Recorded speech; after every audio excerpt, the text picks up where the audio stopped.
옛날 옛적 한국의 서해안에 위치한 태안이라는 지역에는 신비한 바다와 그 속에 감춰진 비밀의 섬이 있었다고 한다.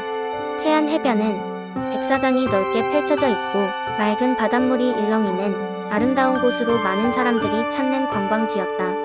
그러나 이곳에는 잘 알려지지 않은 전설이 하나 있었다. 그 전설에 따르면 태안 바다 한가운데에는 사람의 발길이 닿지 않는 작은 비밀의 섬이 있다고 한다. 이 섬에는 인간의 상상 밖의 동물들이 살며 황금빛으로 빛나는 나무가 심어져 있는 것으로 전해진다.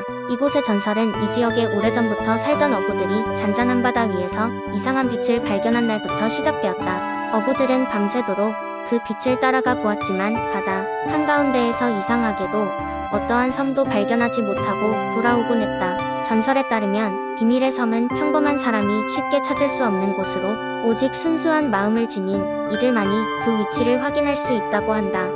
그래서 마을 사람들은 해마다 태안에서 특별한 의식을 치르며 바다의 가호를 기원했다. 어느 날 태안의 작은 마을에 사는 어린 소년 동수는 거센 바람이 몰아치는 밤 꿈속에서 신비로운 목소리를 듣게 된다. 그 목소리는 그에게 비밀의 섬을 찾아오라고 속삭였다. 꿈에서 깨어난 동수는 자신이 그동안 들어왔던 전설을 떠올리며 설레는 마음으로 모험을 떠나기로 결심했다. 그는 바다로 나가 조심스럽게 파도를 헤치며 항해하기 시작했다. 오랜 시간이 흐른 후 동수는 바다 위에서 이상한 빛을 보게 되고 그것을 따라가던 중 갑작스럽게 안개가 짙어졌다. 안개가 거친 후 그의 눈앞에는 실제로 황금빛 나무가 가득한 비밀의 섬이 모습을 드러냈다. 그곳에는 말하는 동물들이 있었고 이들은 모두 자신들을 섬의 수호자라고 소개했다. 수호자들은 동수에게 이 섬의 전설과 그 중요성을 전하였다. 섬의 나무는 태안의 바다를 지키는 수호나무로 그 기운을 통해 바다의 평화가 유지된다고 했다. 동수는 이 경이로운 경험을 가슴에 새기고 수호자들의 도움으로 무사히 마을로 돌아왔다.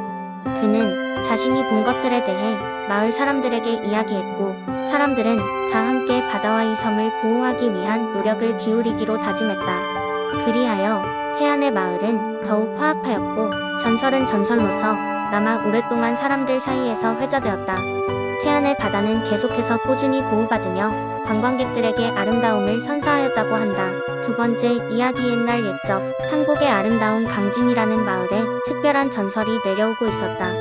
이 마을은 아리따운 산과 넓은 들판으로 둘러싸여 있어 사람들은 이곳을 지상의 낙원이라 불렀다. 그러나 이 평화롭고 풍요로운 땅에 가끔씩 지진이 일어나 마을 사람들을 불안하게 만들곤 했다. 마을 사람들은 오랜 세월 동안 강진의 지진을 땅속에 용의 몸부림으로 여겨왔으며 이 용의 진정한 모습을 본 사람은 아무도 없었다. 그렇지만 사람들은 용을 달래기 위해 매년 정해진 날에 산 정상에서 제사를 올렸고 그제야 지진은 잦아들었다. 그런데 어느 날 그 경외로운 날이 다가왔음에도 불구하고 심한 지진이 마을을 덮쳤다. 사람들은 겁에 질려 마을의 장로를 찾아갔으나 장로도 어찌할 바를 몰랐다.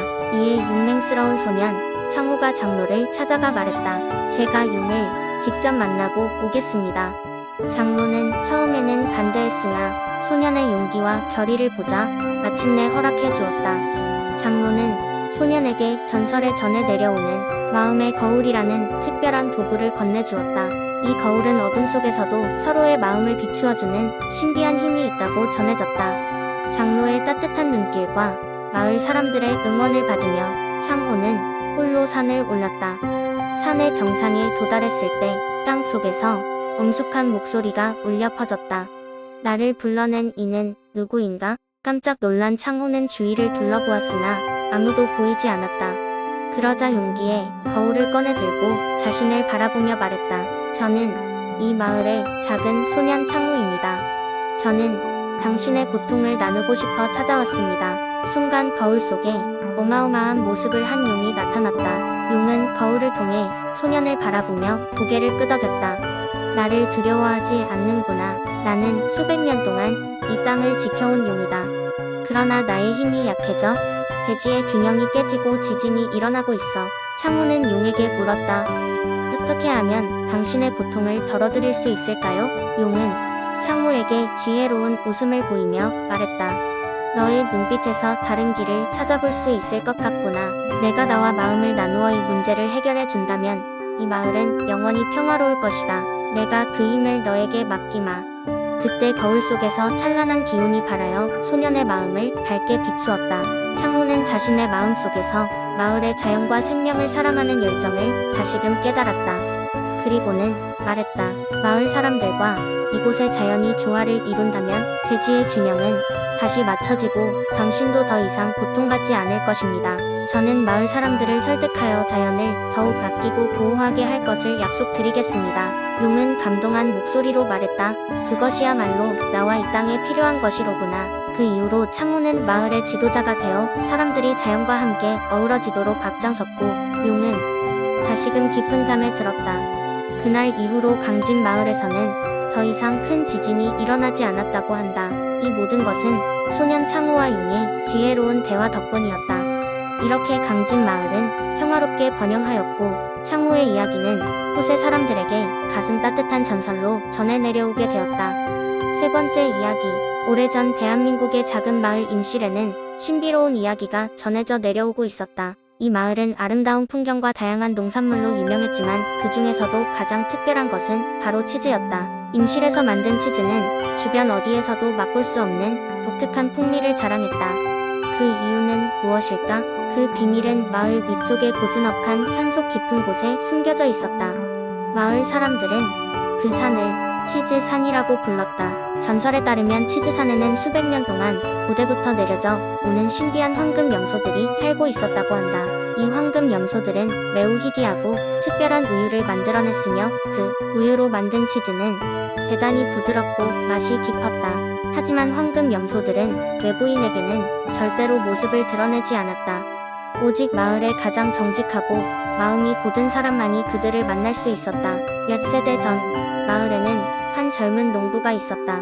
그의 이름은 진우였다. 진우는 부모님이 돌아가신 후 폐가가 된 농장을 돌보고 있었지만 가난한 생활에 지쳐만 갔다. 그는 항상 마을 어른들에게서 듣던 전설 속의 황금 염소들을 찾아 나서기로 결심했다. 진우는 치즈산으로 올라가며 자신이 정직하고 진실된 마음을 가진 사람임을 입증하기 위해 오랫동안 준비한 특별한 선물을 가지고 갔다.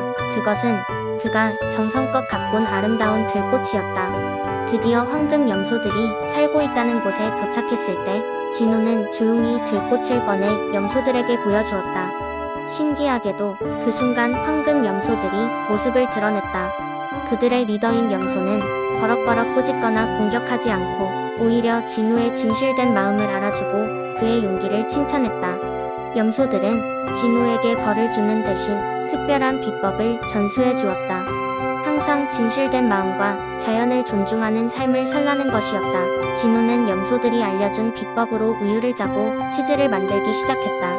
그는 자신이 배운 대로 마을 사람들에게도 치즈 만드는 법을 가르쳤다. 그렇게 임실에서는 누구나 시도할 수 없는 신비로운 치즈가 만들어졌다. 이 사건 이후로 사람들은 진우를 존경하게 되었고 그의 농장은 다시 번영하였다. 임실 치즈의 명성은 날로 커져 이제는 국내외 어디서든 임실 치즈의 이름을 들을 수 있게 되었다. 그러나 임실의 사람들은 늘 전설을 잊지 않았다. 치즈산 속 황금 염소들을 기리며 매년 축제를 열어 자연을 존중하고 진실된 삶을 살 것을 다짐하는 시간을 가졌다. 그리하여 임실 마을은 신비함과 전통의 조화 속에 모두가 행복한 마을로 거듭나게 되었다. 네 번째 이야기. 옛날 옛적 한국의 아름다운 해안가 마을 태안에는 바다와 산이 만나는 곳에 작은 마을이 하나 있었다. 이 마을은 따뜻한 사람들의 환대와 푸른 바다로 유명했으며 특히 여름밤 하늘에 반짝이는 별들이 마을을 가득 채우곤 하였다. 마을에는 한 소녀, 이름은 수민이라 불렀다.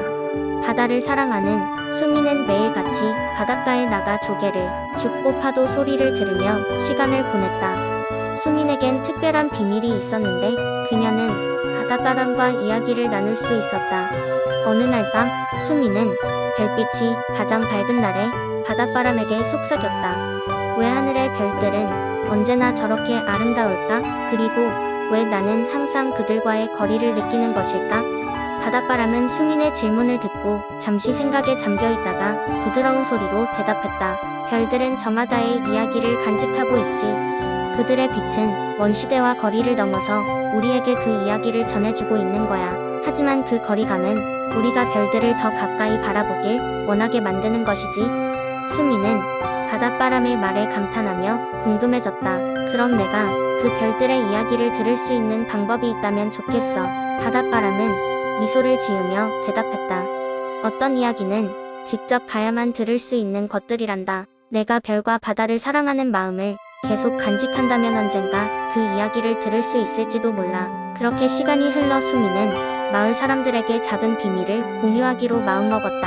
마을 사람들은 수민이 바닷가에서 별과 소통할 수 있다고 믿기 시작했고, 그녀의 바닷가 이야기는 곧 마을 전설로 자리 잡았다. 수년이 지나고 수민은 성인이 되어 마을을 떠나야 할 시간이 다가왔다. 그녀는 바닷바람에게 마지막으로 물었다. 내가 이곳을 떠난다면 나의 이야기는 어떻게 될까? 바닷바람은 조용히 대답했다.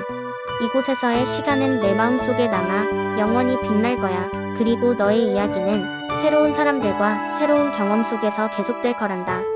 수미는 바닷바람의 말을 마음에 새기고 마을을 떠났다. 그리고 먼 도시로 가서 새로운 삶을 시작했지만 태안의 바닷바람과 별의 속삭임은 언제나 그녀와 함께였다. 수미는 곳곳에서 꿈꾸는 청년들을 만나 자신의 이야기를 나누었고, 그들 역시 별과 대화를 나누길 원했다. 그렇게 태안의 작은 마을에서 시작된 수민의 이야기는 수많은 사람들의 가슴 속에서 별처럼 반짝이게 되었다. 그리고 바닷바람은 여전히 밤하늘 아래에서 조용히 속삭이며 새로운 이야기를 준비하기 시작했다.